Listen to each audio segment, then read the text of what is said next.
upside down cake, drop the mud.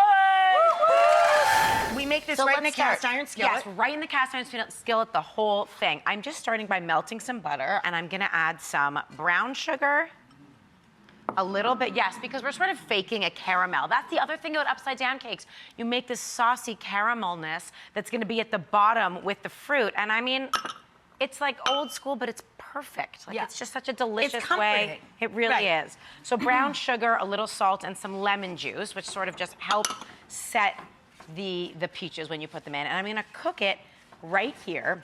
And you can see that the sugar starts to melt really quickly, and it makes this lovely brown buttery caramel. You can cook it out for just a minute, and then once it gets really soft... They're already down there like, I'll eat my arm if you put it on there, Gail. We'll just eat the caramel and call it a day, right? And then you just want to take slices of peaches and arrange them, exactly. And you can do this in any fancy fashion. Slice them in advance, but not too far. You could also do it in a really sloppy fashion. Yeah. It's your pineapple upside down. That's actually right. And it looks good and it tastes even better either way at the end because they're gonna roast down and cook out.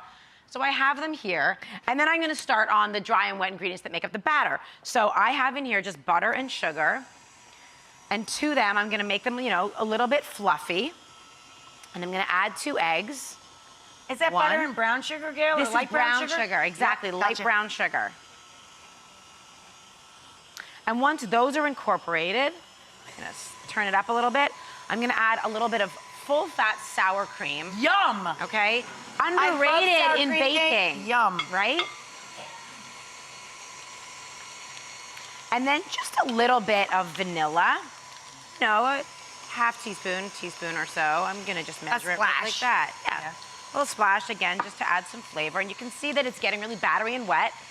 And then I'm gonna just give a quick whisk to my dry ingredients. I have some baking powder, baking soda, all going into all-purpose flour. Ground ginger. So this is I love ground ginger. A little bit of that twist. This is the update. So I do a lot of different spices in the batter. I could do cardamom, cinnamon, as you can see here. Yum. Ground ginger I just think goes great with peaches. Little salt. I'm just gonna stir it up, and then I'm gonna add it very carefully so as to be graceful on television. We'll see how this goes. You know how this would go at my house, right? Yeah. It snowed in the pantry. Well, that's why I'm always like, eek, the moment, because you want to make sure, but it comes together really quickly. So here's my batter.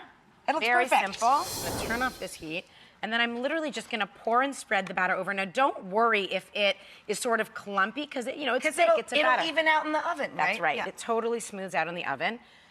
And with that, you put it in your 350 oven. It cooks for about 45, 50 minutes. So it's kind of golden and exactly. It gets firm. golden. You stick a toothpick in it and make sure that the toothpick comes out clean, right? You don't want to go too far into the caramel because then you'll be confusing the not clean for the caramel. You can spread that out a little bit if you want. So it comes out of the oven. It looks like this, golden and beautiful. And the key is you want to invert it. And that's sort of the moment. And full disclosure, this is real live situation. So this we don't could know not that work. this will work. Yes.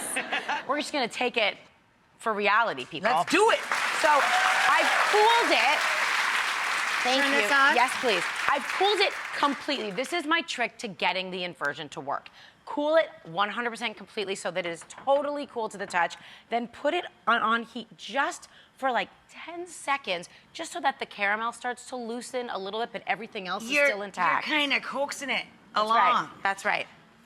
You're giving it a little love. That's it. And then, you know, we're gonna just make it happen. You wanna do this? Yeah. I don't wanna be responsible, Gail! I'm gonna move things out of the All right, way. get out of the way. Thank you. But this is also kind of the fun of why I love this cake so much. There is this moment of, oh my goodness, oh my goodness. I'm gonna go like this. You got it? Yeah. Oh. Guys. That's a wasquy rabbit. Boom! Boom! Woo! It just slid right out.